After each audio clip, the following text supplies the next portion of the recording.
The first thing that registered was the smell. Not the familiar, comforting scent of old paperbacks and the lemonwood polish I used on the floorboards, but something cloying and floral, with an undertone of synthetic vanilla. It was a smell that belonged in a hotel lobby, not in my two-bedroom craftsman bungalow in Portland's Alphabet District. I stood frozen in my own doorway, my keys still biting into my palm, and stared. Every wall I could see from the entryway, the soft, dove gray of the living room, the deep, moody teal of the dining nook I'd spent a weekend meticulously painting, was gone. In its place was wallpaper.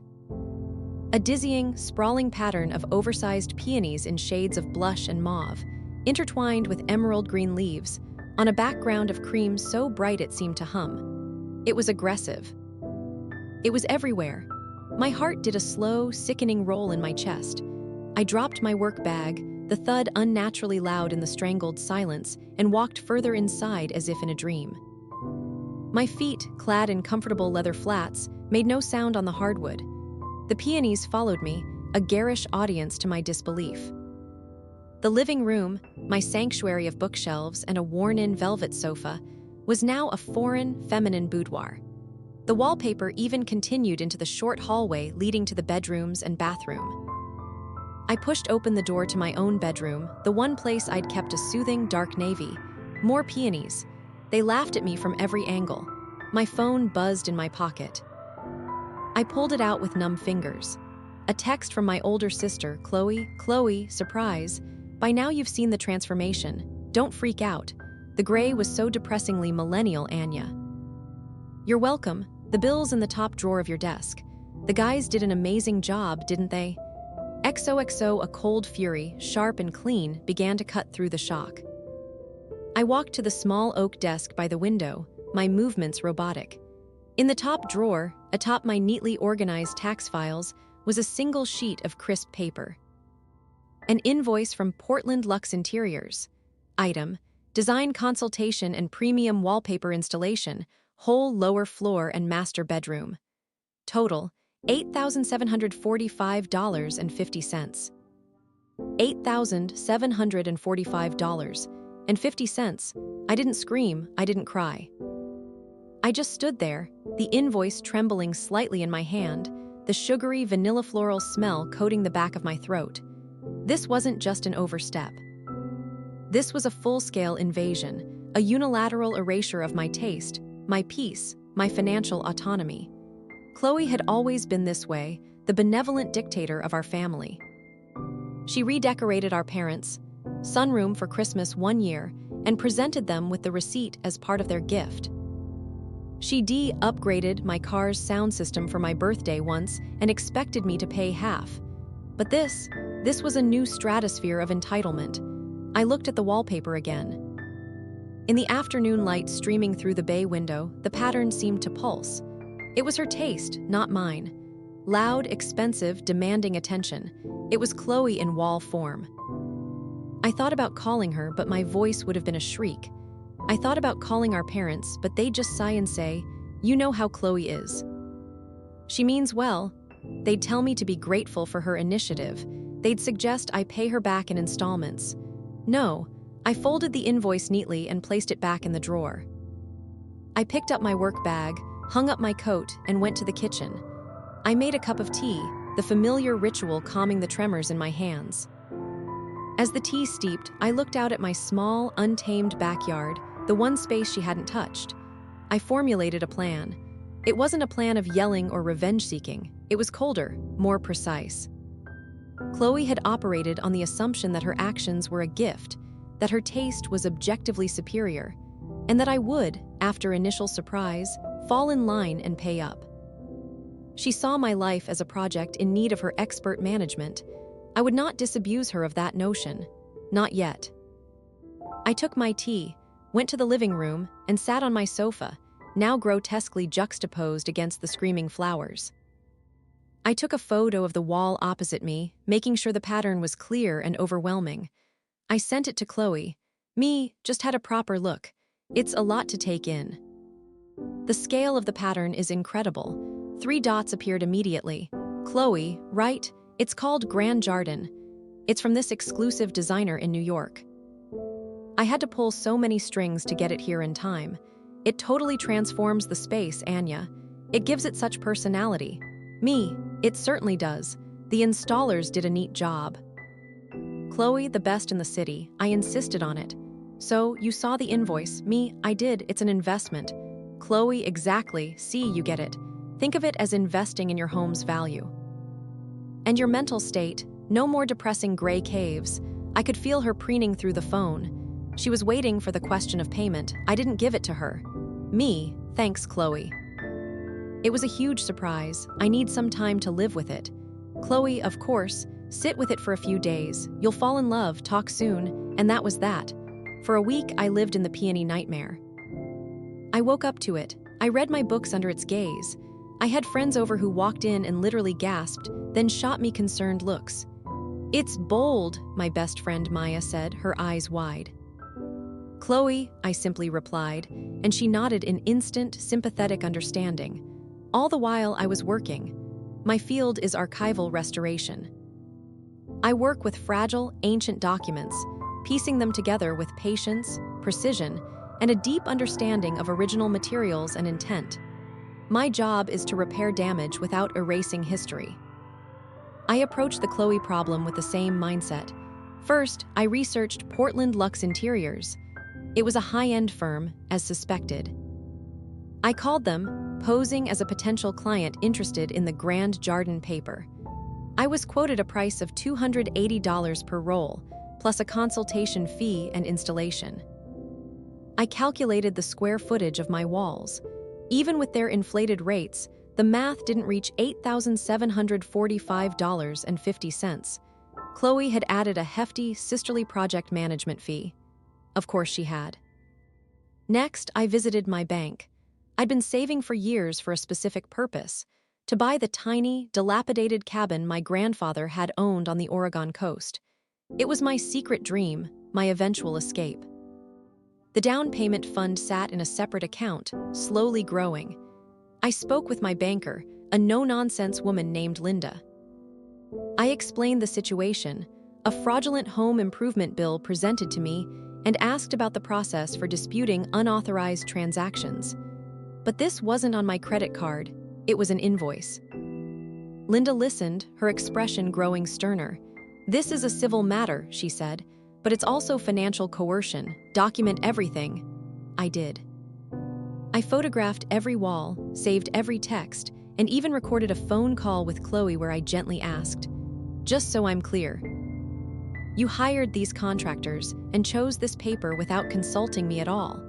Her reply was breezy and damning. Consulting you would have ruined the surprise, silly. And you'd have just picked another boring neutral. Sometimes you need a push into the beautiful, Anya. I had my evidence. But the nuclear option, small claims court, a family blow-up of epic proportions, wasn't my style. It would cause chaos, drain my energy, and in the end, my parents would still side with the generous sister over the ungrateful one. Chloe's power wasn't just in her actions, it was in the family narrative she controlled. So, I planned my restoration. I found a local, highly rated painting and wallpapering company. I got a quote to remove the Grand Jardin and restore my walls to their original colors. The quote was $3,200. I booked them for 3 weeks out and paid a deposit. I ordered the exact paint shades I'd used before, from the cans still stored in my garage. Then, I invited Chloe over for dinner. I want to properly thank you, I said on the phone, my voice light. Let me cook this weekend, she agreed, audibly pleased. The narrative was holding, the grateful little sister was coming around. The night she arrived, I had made her favorite meal, coq au vin. The house still screamed with peonies. I saw her glance around with proprietary satisfaction as she sipped the wine she'd brought. See, she said, gesturing with her glass. Isn't it so much warmer? So much more alive? It's definitely a statement, I said, smiling. How have you been? Over dinner, I let her talk. She talked about her life, her husband, her endless home renovation projects. I nodded and listened, filling her wine glass. I asked detailed questions about her choices, playing the admiring acolyte. Her guard came down completely. As we cleared the plates, I saw my opening. "You know," I said casually, rinsing a dish, "this wallpaper has really inspired me." "Oh," she said, leaning against the counter, triumphant. "Yeah, it made me realize I've been too timid. This house, it's my space. I should make it truly reflect me." "That's the spirit," she enthused. "So," I continued, turning off the water and drying my hands slowly, "I've decided to make a big change too. I'm finally going to buy Grandpa's cabin." Her smile faltered for a nanosecond. The cabin was a point of quiet contention. Chloe had always wanted our parents to sell it and split the money. She saw it as a useless, moldy shack. I saw it as legacy and solitude. "What? Anya, that's a money pit. It's literally falling into the sea." "Maybe, but it's my money pit. I've got the down payment saved." I looked her directly in the eyes, my smile unwavering. "In fact, paying for this wonderful wallpaper you gifted me forced me to finally look at my finances seriously. I realized that if I could manage an unexpected $8,745.50 for a home decor surprise, I could certainly redirect that same amount toward my dream. So thank you for that push." Her face underwent a fascinating transformation. Confusion, followed by dawning comprehension, followed by a flush of anger she tried desperately to smother. The narrative was cracking. "What are you saying?" she asked, her voice tighter. "I'm saying the wallpaper is a lovely gift, truly, Chloe, so generous. And as a gift, of course, there's no bill associated with it. That would be tacky, right?" I kept my tone sweet, reasonable. "So, I'm applying the money I would have spent on your invoice toward the cabin fund instead. It's the final chunk I needed. I close next month." The silence was thick enough to slice. The peonies on the walls felt suddenly watchful, waiting for her explosion. You're not going to pay me back," she said, each word clipped. "Pay you back for a gift," I feigned shock. "Chloe, I would never insult your generosity like that. You went to all this trouble to surprise me, to give me this beautiful change. Accepting money for it would completely undermine the beautiful intention behind it. I couldn't do that to you."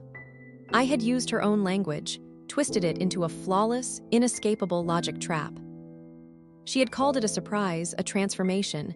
She had said, "You're welcome." "You don't hand someone a bill for a welcome," she sputtered. "But the contractors," I fronted the money. "I used my design credit, and that was incredibly kind of you," I said, my voice oozing sincerity. "A truly selfless sisterly act. I'm so touched, really." I walked over and hugged her stiff frame. "Thank you," she pulled away, her eyes flashing. "This isn't funny, Anya. This is $8,000. "I know," I said, my calm finally starting to crack, letting a sliver of steel show. "It's also my home, which you entered without my knowledge or consent and altered fundamentally. You handed me a bill for an alteration I never asked for, so let's call it even. You get the credit for the dramatic makeover you wanted to give, and I get to keep my savings for my dream, a fair trade." "I'll tell Mom and Dad," she hissed. "Please do," I said, picking up the invoice from the desk drawer, which I'd placed on the kitchen counter. "I'll send them the recording of you saying you did it without consulting me, so it would ruin the surprise. I'll show them the before photos of a home I loved. I'll explain how you presented a bill for a gift that costs more than my mortgage payment. I wonder what they'll think of your generosity then." The fight drained from her face, replaced by a cold, stunned hatred. She had been outmaneuvered, and she knew it. Her weapon, family pressure, had been turned against her. She snatched her purse from the counter. "You are an ungrateful bitch," she whispered. "And you are a territorial bully," I replied, my voice quiet but clear. "We can be those things to each other, Chloe, or we can learn new boundaries. The choice is yours. But the wallpaper is your gift, and the cabin is mine." She left without another word, slamming the door so hard the peonies seemed to shiver. 3 weeks later, the professionals came. They sprayed and steamed and scraped. It was a messy, satisfying process. As each garish roll peeled away, I felt the weight lifting. The smell of steaming paste and old paper replaced the synthetic vanilla. Then came the painters, rolling soothing, familiar gray and teal and navy back over the walls. The silence that returned to the house wasn't just an absence of pattern, it was the return of peace, of self. The final cost was $3,200, as quoted. I painted the last little trim piece in my bedroom myself. I stood back, covered in specks of navy, breathing in the clean, chalky smell of new paint. It was mine again. A month after that, I stood on the sagging porch of my grandfather's cabin, the key cold in my hand. The Pacific Ocean roared a steady rhythm against the cliffs below. The air tasted of salt and pine. It needed everything: new roof, new plumbing, love, but it was unequivocally, beautifully mine. I had paid for it with my discipline, my patience, and the money I'd refused to surrender. My phone buzzed, a text from my mom. "Mom, Chloe told us about the cabin. We're so happy for you, honey. It's perfect for you. Dad says the key is under the blue rock by the back step, just in case." I smiled. Chloe had told them, but she'd clearly left out the wallpaper war. The narrative had shifted. I was now the sister pursuing her rustic dream, not the ingrate refusing to pay a debt. It was a version of the story I could live with. I never got an apology from Chloe. I didn't expect one. But at Christmas, she handed me a present, a small, flat rectangle. I unwrapped it cautiously. It was a framed vintage botanical print of a simple, solitary fern. It was elegant, subtle, and perfectly suited to my taste. The card read, "For the cabin." See, it wasn't peace exactly. It was a ceasefire. It was an acknowledgement of a border. And for now, with the gray walls of my home solid and silent around me, and the wild Oregon coast waiting outside my new old door, it was enough. Thanks for spending time in Anya's world today. If this story of quiet rebellion and reclaimed space resonated with you, consider this your invitation to dive deeper. Subscribe for more tales where characters find their strength not in loud confrontations, but in the quiet, firm "no" that changes everything. Hit that notification bell so you never miss a story. And in the comments below, let us know, have you ever had to quietly but firmly restore your own boundaries? What was the wallpaper in your life? Until next time, remember, your space, physical, emotional, financial, is yours to define. Protect it.